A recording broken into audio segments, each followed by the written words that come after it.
Good morning, YouTubers. John here in the boonies of Isan, Thailand. Okay.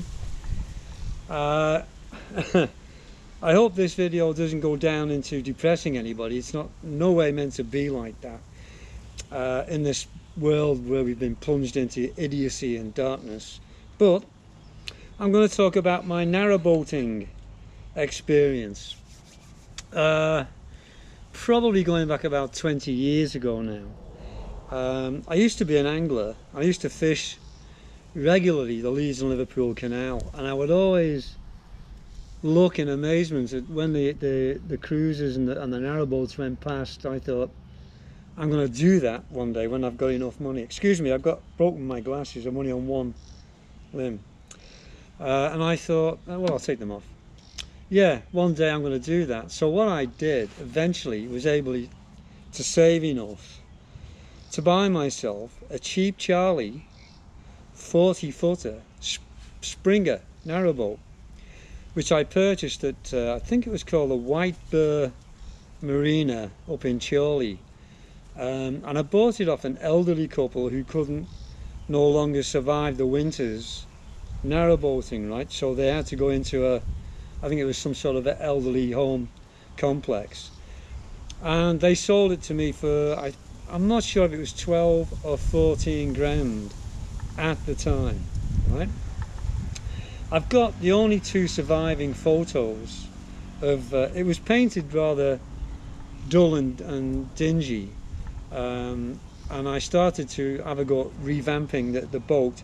I blacked the hull, anodes, new anodes, getting it ready for an MOT, as we say.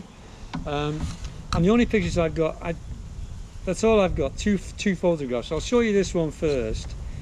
It was in the undercoat stage. I hope I'm holding this correctly.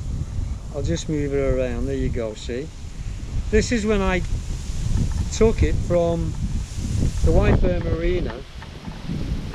There's actually quite a blast happening here. I don't know whether you can hear the wind factor, but there you go. I took it from the White Bear Marina, sorry, with an ex-partner of mine, and the most amazing experience was having to navigate the Wigan Flight. Fortunately, because I hadn't done narrowboat sailing before at all, and I picked up most of my skills en route, and we moored not far from the locks the night before, and I was trying to build up a bit of confidence. And when we arrived, there was a lady on her, I think it was a 70-footer, quite an impressive boat, and we had a bit of a combination as we were moored, ready to go down in a queue, and it was her first attempt, and I thought, my God, a single one-handed lady on a 70-footer, right? So I thought, oh, this is going to be, a cruise. Excuse the pun. Fortunately, at the Wigan Flight, whether they still work or operate like this these days, there were a couple of guys that would assist you for a couple of quid, right? They would run ahead of you and do all the lock opening and closing, and all you had to do was just stay on the boat, which was great, wonderful experience. Then we made our way along the network through to Chorley, right? And there was an old boatyard there. The guy is deceased now, and it's probably been turned over into a modern day marina, but it was a rustic old boatyard at Chorley. Maybe it's worth researching, I don't know. But and we just stayed there for a while, and I would often just tutor up and tutor backwards for, I don't know, 4 or 5 kilometers for a couple of weeks, and it was just a bit of fun, right?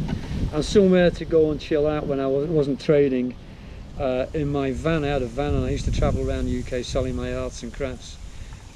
And I remember going under a bridge one day. This is my first downwards spiral of narrowboating, right? There were some kids on over the bridge, and as we were passing by and went through, I heard ping, right? These kids had an air rifle, and they were shooting down. My partner ran in for cover, and they were shooting down and laughing their socks off, right? I don't know what kind of caliber it was, but I didn't think it was at all funny, right? Whether stuff like this goes on these days is probably likely. But anyway, that was my first experience. The second one was another time when we cruised the same area. There was some guys out angling, and it could have been a mini club match or something like that. And one of them started losing his rag with us because we were having to go past these seriously looking guys fishing some sort of competition, right? And one started shouting, you know, hurling abuse and that kind of stuff. And the further we got amongst these anglers, a couple of them were prepared, stood up, and they had these, as an angler I know what they had, maggot catapulters, right? So you can aim the maggots to attract the fish anywhere in the area on the canal, right? And they were pelting maggots as we went past. So you live through that one. Then I had to leave my boat for about 7 days to travel up. I had moored it and locked it up to travel up to Dumfries in Scotland to a shopping mall where I opened a store to sell my arts and crafts and canal art, which is going to be another little mini vlog. I did actually sell bits of my attempts at canal art, and it sold quite well to the Scots, you know, who are great people to trade with, and they're not tight. They'd always say, "Ah, keep the penny or keep the 5 pence or whatever," you know. And through midway through the week, I got a visit from the store manager, the Lawburn Centre it was called, Dumfries. And he said, "I've got some news for you." He said, "Apparently your narrowboat has been unmoored and shoved out into a canal, you know, the canal." He didn't know anything about my private life, right? So he was a bit confused. And I went, "Well, is that all the news you've got for me?" So I called the old guy up. I wish I could remember his name. He was a very, very well-known character. He'll be well dead by now. And I called him up and he said, "You're going to have to come down, and I can't cope with it because there's some vandalism going on." And he said, "You're going to have to take care of it." He said, "We found it further down the canal and we've tidied up where it was found." So I had to cover up my store, which cost me a few quid to close it down for a few days. Loss of earnings, sorry. And drove all the way back down into England, which isn't all that far, and retrieve the boat and bring it back up to the boatyard and retie it up, padlock it, and something else, right? But what they'd done when they abandoned it, they not only used the chemical toilet but didn't know how to flush the contents away. They were doing some form of drugs on, because my cutlery had burn marks, stain marks on it, and yeah, they'd used a gas bottle. They'd let the gas run out, and they stole a couple of little wall hangings that I had,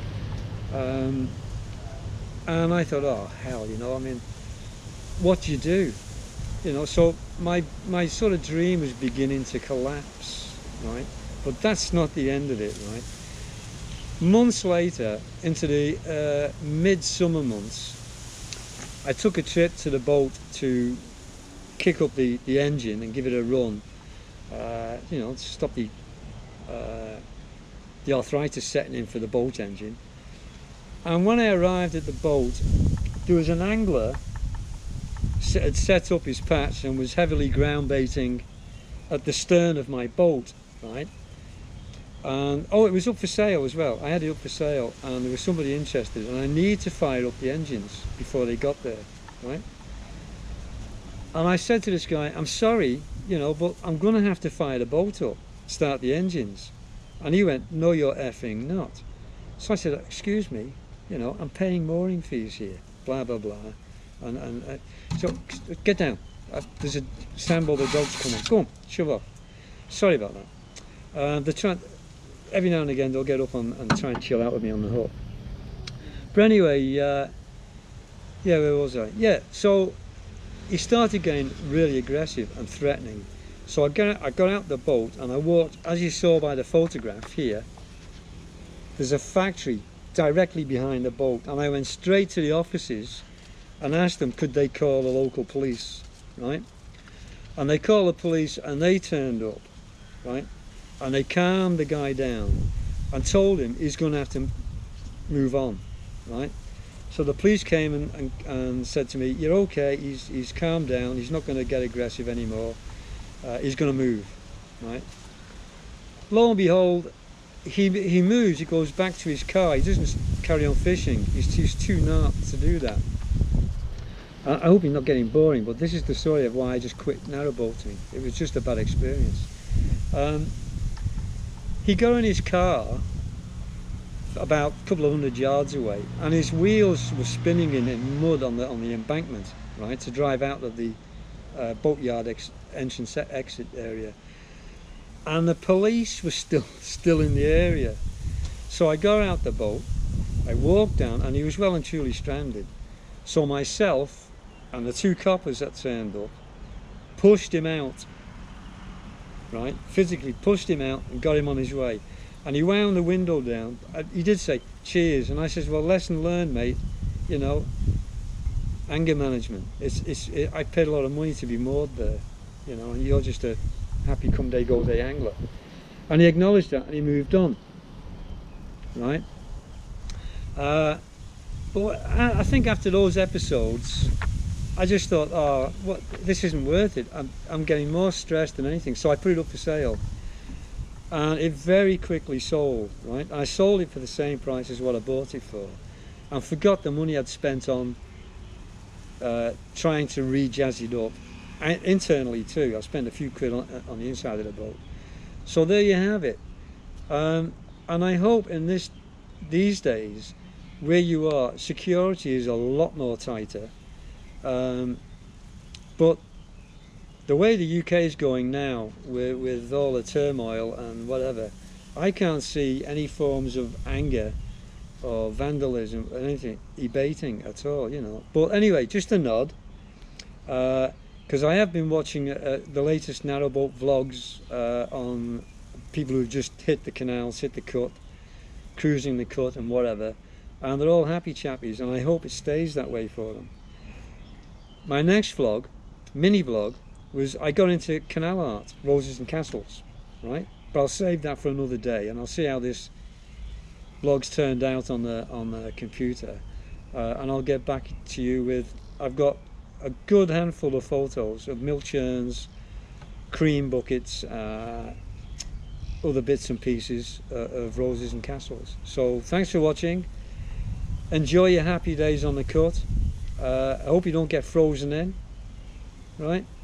From a windy but very cool breezy morning here for a change.